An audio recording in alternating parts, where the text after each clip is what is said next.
Hello students, कैसे हैं आप सब। आई होप आप सब अच्छे होंगे। आईसीटी वर्चुअल क्लासरूम में आप सबका स्वागत है। मैं विकास।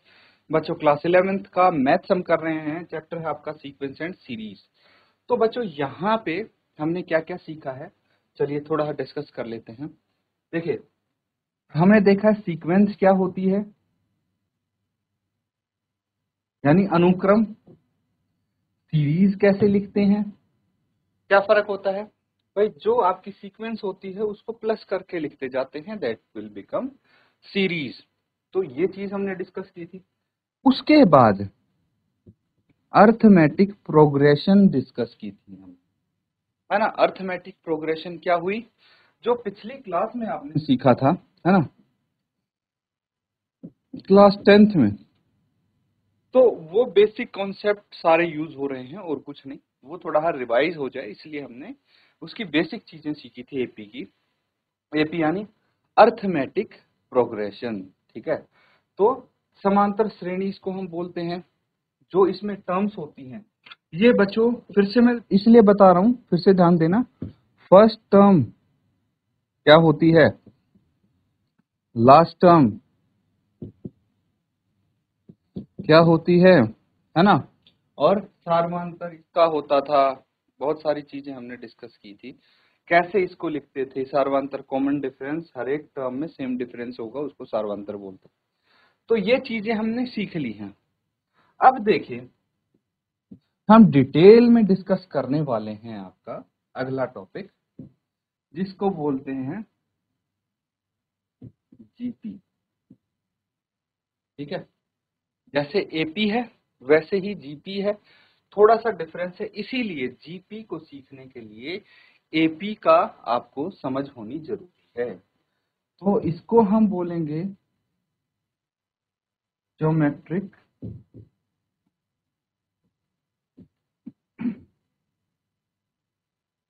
प्रोग्रेशन। क्या बोलेंगे, ज्योमेट्रिक प्रोग्रेशन, यानी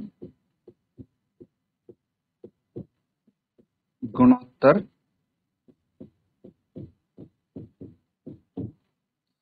श्रेणी। ठीक है, तो जैसे वो समांतर श्रेणी है, ये गुणोत्तर श्रेणी में आती है। ठीक है बच्चों, तो जीपी की चीजें आप समझते हैं। कोई भी जीपी है उसको कैसे रिप्रेजेंट करते हैं, ठीक है। तो कोई भी जीपी है उसको कुछ इस तरह से हम रिप्रेजेंट करेंगे। धीरे धीरे सारी चीजें एक बार हम सीखेंगे, लेकिन सबसे पहले मैं चाहता हूं कि आपको कोई कंफ्यूजन ना हो। तो एक बार जस्ट 1 मिनट लेके इस एपी को आप रिवाइज कीजिए पहले, ठीक है। तभी हम यहां से रिलेट कर पाएंगे। जैसे इसकी टर्म्स कैसे लिखते थे, A plus D, A plus 2d, A plus 3d and so on, है ना। क्या हो गई, ये फर्स्ट टर्म, ये सेकंड टर्म, ये थर्ड टर्म, ये fourth term and so on. ठीक है, तो इसी से रिलेट करके हम जीपी वाली टर्म्स भी लिखेंगे, और बाकी जो इसमें बेसिक टर्मिनोलॉजी आते हैं वो लिखेंगे। बस एक बार 1 मिनट लेके आप इसको रिवाइज कीजिए, अर्थमेटिक प्रोग्रेशन।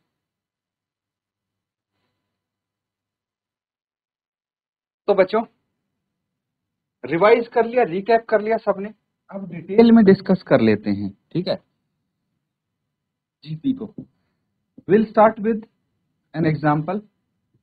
देखिए, ये एक जीपी है, 2, 4, 8, 16, 32 एंड सो।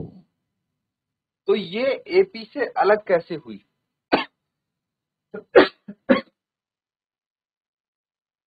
ये एपी से अलग कैसे हुई। कोई एपी होता था तो वो कैसे होता था, 2, 4, 6, 8, 10, 12 एंड सो ऑन। तो एपी में क्या होता था कि सबका डिफरेंस कॉमन होता था। इसमें +2 किया, इसमें +2 किया, इसमें +2 किया, तो +2 सब में करते जाते थे। तो ये जो डिफरेंस है ये सेम होता था, और इसमें डी को ऐड करते जाते थे, अगले टर्म आते जाते थे। लेकिन यहाँ पे क्या किया, यहाँ 2 में 2 मल्टीप्लाई किया, तो नेक्स्ट टर्म आया 4, है ना। फिर 4 में 2 मल्टीप्लाई किया, नेक्स्ट टर्म आया 8। फिर 8 में 2 मल्टीप्लाई किया, नेक्स्ट में आया 16। 16 में 2 मल्टीप्लाई किया, नेक्स्ट आया 32। 32 में 2 मल्टीप्लाई किया, नेक्स्ट आएगा 64 एंड सो ऑन, है ना। तो यहाँ पे ज्योमेट्रिक प्रोग्रेशन में गुणोत्तर श्रेणी में हम क्या कर रहे हैं भाई, मल्टीप्लाई कर रहे हैं। ठीक है, किसी नंबर से मल्टीप्लाई कर रहे हैं, जिस नंबर से मल्टीप्लाई कर रहे हैं उसको क्या बोलते हैं वो भी अभी डिस्कस करेंगे हम। ये चीज समझ में आ गई कि जीपी कैसे चलती है आपकी। अब देखिए रिप्रेजेंट कैसे करते हैं जीपी को, वो समझना। ये चीज तो आप समझ गए है ना, सबको 2 से हमने मल्टीप्लाई किया है। तो जीपी को रिप्रेजेंट करते हैं A R square, A R cube, A R की पावर 4 एंड सो ऑन। ठीक है, तो यहां पे समझना बच्चों, this is your first term A1, this will be your second term, this will be your third term, this will be your fourth term and so on. समझ में आ गए? तो देखिए फर्स्ट सेकंड थर्ड टर्म, वहां पे क्या होती थी, फर्स्ट टर्म एपी में ये ए हो जाती थी, second term A plus D, third term A plus 2D and so on, ऐसी होती थी। यहाँ पे क्या है, यहाँ पे ए इंटू आर स्क्वायर, ये थर्ड टर्म होगी। तो जैसे यहाँ पे सेकंड टर्म में क्या किया हमने, ए प्लस डी, थर्ड टर्म हो गई तो ए प्लस 2D, मतलब जो यहाँ पे है उससे एक कम करके डी के साथ मल्टीप्लाई करते थे हम, है ना। सेम चीज यहाँ पे है कि जो टर्म है, जैसे तीसरी टर्म है तो आर के ऊपर स्क्वायर आएगा, फोर्थ टर्म है तो आर के ऊपर क्यूब आएगा। ये एक पैटर्न यहाँ पे देखने को मिल रहा है, समझ में आ गई बच्चों। अब कुछ टर्म्स होती हैं जिनको हम डिस्कस कर लेते हैं। जैसे भाई सबसे पहले प्रथम पद होता था, प्रथम पद यानी फर्स्ट टर्म।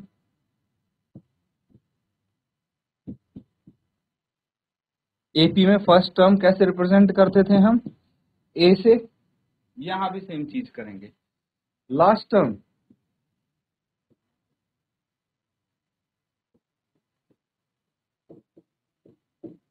अंतिम पद, इसको एल से डिनोट करते हैं या फिर ए एन से डिनोट करते हैं, वहां भी ऐसे डिनोट करते थे, कोई दिक्कत नहीं है।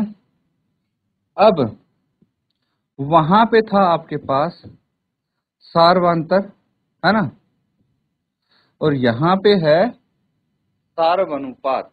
क्या है, सार्वनुपात,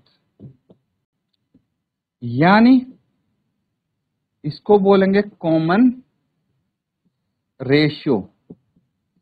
ठीक है, सार्वंतर की जगह यहाँ पे सार्वनुपात है बच्चों, कॉमन रेशियो, गॉट इट। तो वो क्या होती है, कॉमन रेशियो कैसे फाइंड आउट करते हैं हम, वो समझेंगे। जैसे सार्वनुपात हम फाइंड आउट करते थे A2 minus A1 is equal to A3 minus A2, ऐसे ही करते थे।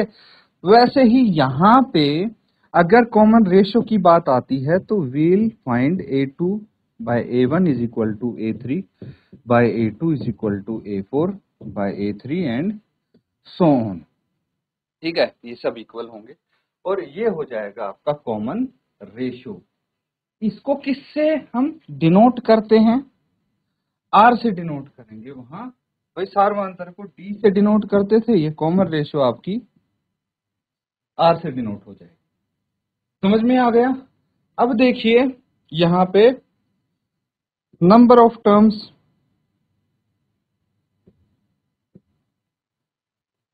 यानी पदों की संख्या।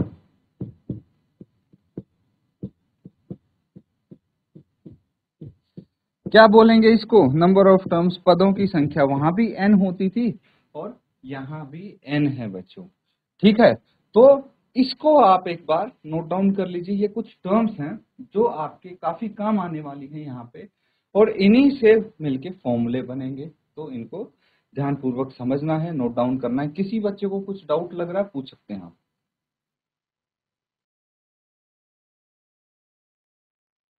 तो ठीक है बच्चों, अब कुछ फॉर्मूले हम कर लेते हैं।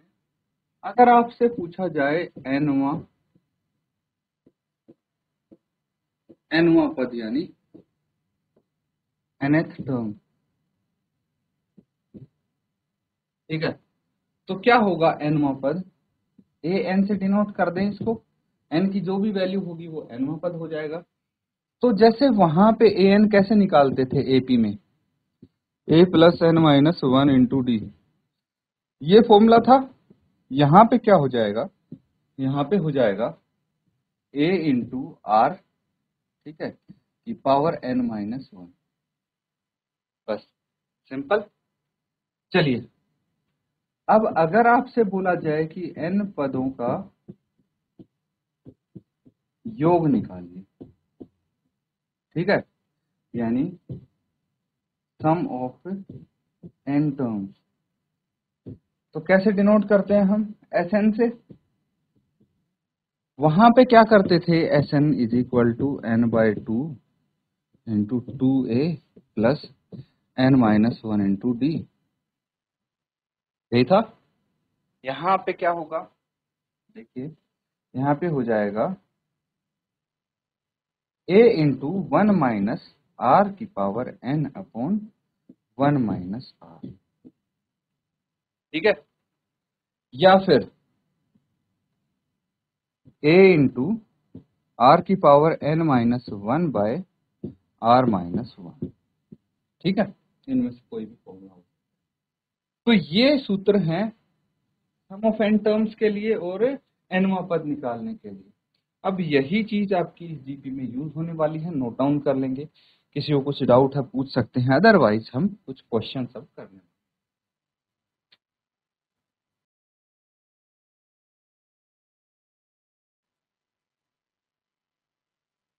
ठीक है बच्चों, क्वेश्चन लिखिए अब।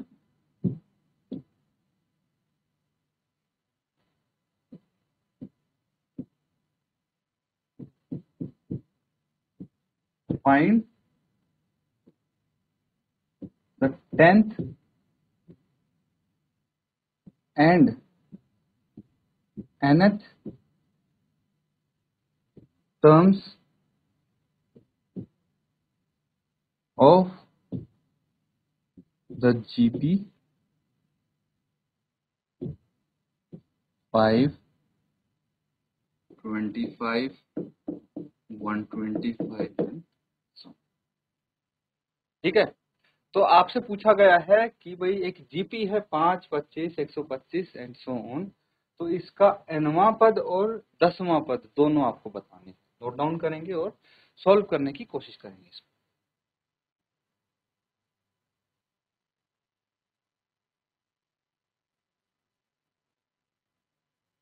तो बच्चों बहुत सिंपल क्वेश्चंस होते हैं ये, ध्यान से देखेंगे। जीपी क्या है हमारे पास, 5, 25, 125 एंड सो ऑन। तो आप ये बोल सकते हैं from the GP we know that, यानी जीपी से हमें पता चला है कि जो फर्स्ट टर्म है, प्रथम पद जिसको हम बोलते हैं फर्स्ट टर्म, यानी ए, क्या है आपका ए 5 है। और एक चीज हमें पता चली है, कॉमन रेशियो यानी सार्वनुपात, आर से डिनोट करते हैं A2 बाय A1, यानी A2 है 25, A1 है 5, कितना आ गया 5, तो R आ गया 5, ठीक है। अब एक काम करते हैं, सबसे पहले एनवां पद निकाल लेते हैं, nth टर्म निकाल लेते हैं। तो nth टर्म यानी an, क्या होता है an का फॉर्मूला, अभी हमने डिस्कस किया था कि a इंटू आर की पावर n माइनस वन, ऐसे निकालते हैं हम। अब देखिए an चाहिए हमें, तो a यहाँ पे क्या है हमारे पास 5 है, लिख लीजिए 5 है, ठीक है, इंटू r कितना है, r भी 5 है बच्चों, n माइनस वन, इसकी पावर भी 1 है 5 की, कुछ नहीं है तो पावर 1 हम मान सकते हैं। अब देखिए बेस सेम है, बहुत छोटी क्लास का कॉन्सेप्ट है जो यहाँ पे अप्लाई करने जा रहा हूं मैं। बेस सेम है तो पावर्स क्या होती हैं, ऐड होती हैं, 1 plus n minus 1। Base same है इसलिए मैंने इसकी पावर्स ऐड कर दी है। क्या आ जाएगा अब, A N is equal to, देखिए प्लस 1 माइनस 1 कैंसल आउट हो गया, ये आ गया 5 की पावर n। तो nth टर्म कितना आ गया, 5 की पावर n, ये हो गया आपका nवां पद। चलिए आगे करते हैं। हमें चाहिए a10 10वां पद, तो 5 की पावर 10, ये आ गया 10वां पद। सिंपल है। तो आप लिखेंगे therefore nth term is 5n and 10th term is 5 raised to power 10। Note down कर लीजिए इसको।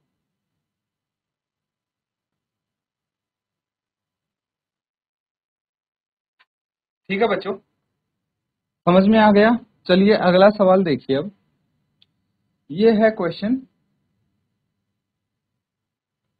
बिल्कुल डिट्टो वैसा ही क्वेश्चन है जैसा भी हमने किया था डिस्कस। क्या है, find the 20th and nth term of GP, है ना सेम। उसमें बोला गया था कि 10th और nth टर्म बतानी है, इसमें 20th एंड nth टर्म, और इसमें आपका जो जीपी है वो फ्रैक्शंस में है। चलिए नोट डाउन करके सॉल्व करने की कोशिश करेंगे।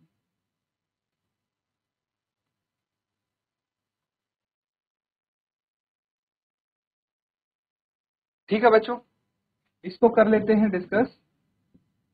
तो जीपी हमारे पास क्या है, जीपी लिख लीजिए पहले, 5/2, 5/4, 5/8 एंड सो ऑन। तो आप बोल सकते हैं from the GP we know that, GP से हमें क्या पता लग जाता है कि जो फर्स्ट टर्म है यानी ए, वो 5/2 है। ठीक है, and common ratio is, R से डिनोट करेंगे, दैट इज A2/A1, है ना।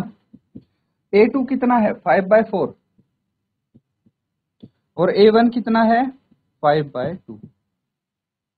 ठीक है, डायरेक्टली क्या आप लिख सकते हैं, अगर कंफ्यूजन हो रहा है तो 5/4 इंटू 2/5 रेसिप्रोकल करके तब कैलकुलेट कर लीजिए, नहीं तो डायरेक्ट आपको आता है, बहुत अच्छी बात है, ये 1/2 आएगा, है ना। देखो मैंने यहाँ पे सिंपल करके दिखा दिया है। अब क्या करना है, कॉमन रेशियो हमें पता है, अब nवां पद निकालना है, nth टर्म, यानी an निकालेंगे। फॉर्मूला क्या है, a into R N minus 1।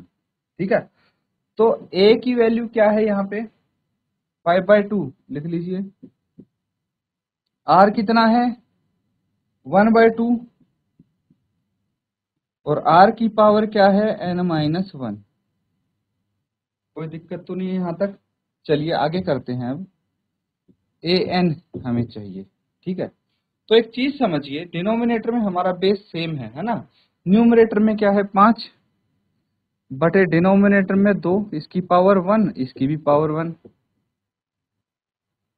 Into 1 है, 1 की पावर n-, अलग अलग लिख दी मैंने न्यूमरेटर डिनोमिनेटर में पावर, इंटू 2 की पावर n-1। सही किया ना। अब देखिए an 5 की घात 1, तो ये 5 ही रहेगा। 1 की कोई भी पावर हो वो 1 ही रहेगा। 2 की पावर 1 यहाँ पे है, 2 की पावर n-1 यहाँ पे है, तो 2 की पावर 1 प्लस n-1, है ना। बेस सेम है, पावर प्लस हो जाएंगी, तो 5/2 की पावर n, ये आ गया an आपका। ठीक है, अब an हमें पता लग गया क्या है, 5/2 की पावर n। तो क्या हम 20वां पद निकाल सकते हैं, चलिए देखते हैं। A20 क्या होगा, 5/2 2 की power 20, that is 20th term. Note down कर लेंगे इसको।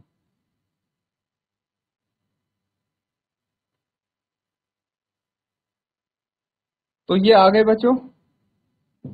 आप इसको प्रॉपरली लिखेंगे।